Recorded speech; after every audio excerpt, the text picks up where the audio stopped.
Okay, అందరికీ నమస్కారం.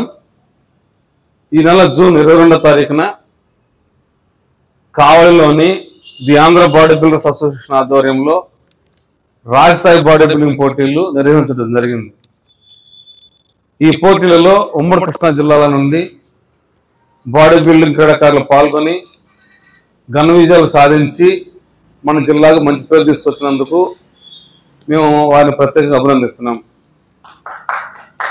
అదేవిధంగా ప్రతి సంవత్సరం జరిగే రాష్ట్ర స్థాయి, జోనల్, జాతీయ స్థాయి బాడీ బిల్డింగ్ పోటీలలో పాల్గొనడానికి వచ్చేసినటువంటి క్రీడాకారులకు సహాయ సహకారం